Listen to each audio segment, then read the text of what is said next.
हमारे जो chief justice साहब हैं, अफसोस है इस्लामी मुल्क का सबसे बड़ा जज वो फैसला दे रहा है कि जी तुम कहते हो कुरान में इसने तारीफ की है, कुरान में तहरीफ नहीं हो सकती क्योंकि इसकी हिफाजत अल्लाह के सपुर्द है। अच्छा बस ठीक है जज साहब, ये बात तो समझ में आ गई, अल्लाह ने हिफाजत का जिम्मा लिया है, तो क्या कुरान के साथ जो कोई मर्जी करता रहे हम बस बैठे देखते रहे कि इसकी हिफाजत का जिम्मा अल्लाह ने लिया? अगर ये मामला है तो कुरान कहता है लिकुल्ली उम्मतिन अजल, हर बंदे की मौत का वक्त मुकर्रर है। फैजा जा अजलुहुम ला यस्ताखिरून साअतम वला यस्तक़दिमून, जब ये वक्त आ जाए एक लम्हा ना आगे होता है ना पीछे होता है, वक्त अटल है। तो जनाब कुरान का फैसला है कि मौत टल नहीं सकती। तो फिर ये जो 50-50 गार्ड आपने साथ रखे हुए, जो 20-20 पुलिस की गाड़ियों के काफिले आपके साथ होते हैं, जो सिग्नल पे ट्रैफिक जाम कर दी जाती है, जज साहब गुजरने लगे हैं, वो क्या है? छोड़ दें फिर सारा कुछ। ये बदयांती ना करें कि इस मामले में आपको कुरान का फैसला याद आ गया, जिस हिफाजत का जिम्मा अल्लाह ने लिया है।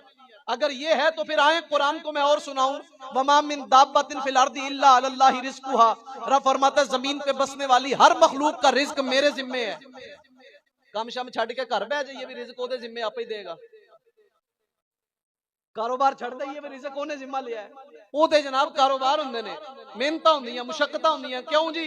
रिज्क दा जिम्मा ओने लिया है, लेकिन असबाब ते सही करने ने। और यहां भी यही हुक्म है, हिफाजत का जिम्मा उसने लिया है, असबाब हमने करने हैं। बगरना ये बात हो जाती, अल्लाह ने फरमाया था महबूब ये जो दीन को बुझाने की कोशिश में है ना, ये सारे नाकाम हो जाएंगे, अल्लाह अपने दीन को मुकम्मल करके रहेगा। जब रब ने कहा दीन मुकम्मल करके रहूंगा, फिर हुजूर बदर में क्यों गए? कि उसने मुकम्मल करना ही करना है, आपे कर लेगा। उहद में क्यों गए? खंदक क्यों हुआ? खैबर क्यों हुई? तबूक में हुजूर क्यों गए? ये सारे मामला क्यों हैं? इसलिए कि हमें काम करना है भाई, हमने अपने हिस्से का काम करना है, उसका काम उसके जिम्मा है। तो ये बात है कि जनाब चीफ जस्टिस साहब ने इसमें रिमार्क्स देते हुए कहा कि इस बंदे पर ना कुरान की तहरीफ का कोई मामला लगता है, यानी ये जो मर्जी करता रहे क्योंकि कुरान में तहरीफ नहीं हो सकती। और दूसरा उन्होंने कहा जी ला इकराह फिद्दीन, दीन में कोई सख्ती नहीं है, आप जबरन किसी को मुसलमान नहीं कर सकते, मतलब जो मर्जी जेड़ा मर्जी जिथे मर्जी करता रहे। मामला कादियानियत के बारे में ये बात जहन में रखें, यहां हिंदू अपना मंदिर बनाए, मुसलमान चंदा भी देगा जाके, हमारे आईन से बनता है। हमारा जो वजीर मजहबी अमूर है वो एलानिया तौर पे टीवी पे कहता है जी यहाँ पे मंदिर बनाने के लिए फंड है, गिरजा बनाने के लिए फंड है, मस्जिद बनाने के लिए कोई फंड नहीं। आप सारे बजट देख लें आज तक जितने भी हैं, किसी बजट में आपको मस्जिद बनाने का फंड नजर नहीं आएगा, बल्कि बदबख्ती दी हालत है वे मसीते टीवी का भी बिल आंदा जे, ये भी हालात है जी। लेकिन ये सारी चीजें उसके लिए है भाई, ठीक है अकलियत है, अल्लाह के दीन ने हमें कहा है अकलियतों के साथ रवादारी का सलूक रखें, लेकिन ये कादियानियों का मसला है, वो अपने आप को अकलियत मानते ही नहीं है, वो अपने आप को गैर मुस्लिम कहते ही नहीं है, वो कहते हैं हम मुसलमान हैं। हमारा आईन कहता है वो ना अपने आप को मुसलमान कह सकते, आईन है पाकिस्तान का, ना अपने आप को मुसलमान कह सकते, ना अपनी इबादत गाह बना सकते और उसका नाम मस्जिद नहीं रख सकते, उसकी तामीर मस्जिद जैसी नहीं कर सकते, मीनार नहीं बना सकते, उसमें अजान नहीं दे सकते, वो कुर्बानी नहीं कर सकते, इस्लामी शियार इस्तेमाल नहीं कर सकते, ये आईन कहता है। और आज चीफ जस्टिस साहब आंदे ने जी आईन पता ही नहीं लग्या, पिछले सारे कोई पता नहीं लग्या, लिहाजा ये जिवें मर्जी अपनी इबादत गाह बनान, अपनी अपनी जिहड़ी इन्हां दी सोच है ओदी तबलीग करन, ओदा बयान करन, ओदी तालीम देन, कोई पाबंदी नहीं। 6 महीने दी जी इहदी सजा बनदी सी ओ लंघ गई है, लिहाजा 5000 दा जमानती मचलका दे के इहनूं छड़ दिओ। किन्ने दा?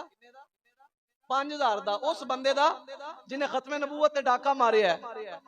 इस चीफ जस्टिस दा रिमार्क्स है 6 फरवरी नूं ऐसे महीने दे विच इहने दित्ता है, ते मेरे ते केस होया सी कादा खत्मे नबूवत दा नारा मारदा चौक विच खलार के, ते मेरे वास्ते जनाबे एडीसी गुजरांवाला इन्हें जेड़ा दस्सिया सी ना मचलका जमा कराओ, वो सी 20 लाख मालीयत दा, किन्ना 20 लाख मालीयत दा, खत्मे नबूवत दा नारा मारन ते खत्मे नबूवत ते डाका मारन ते मचलका किन्ना 5000 दा। इस मामले की हसासियत को समझें और इस बात पे गौर करें कि हमें चक्रव्यूह में रिचा कर किसी और की बोली बोली जा रही है।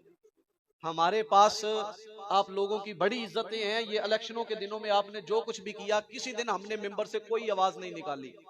जितनी भी बददियांतियां हुई, जितनी भी ड्रामेबाजियां हुई, जो जो कुछ भी हुए, कोई बात नहीं, हमने की नहीं। लेकिन अगर शरीयत से टकराएंगे, रसूलुल्लाह की इज्जत से टकराएंगे, तो फिर मुमताज कादरी बनने को आज भी लोग तैयार बैठे हैं। फिर इल्म और दीन की रूह आज भी जिंदा है। ताजदारे खत्म नबूवत, ताजदारे खत्म नबूवत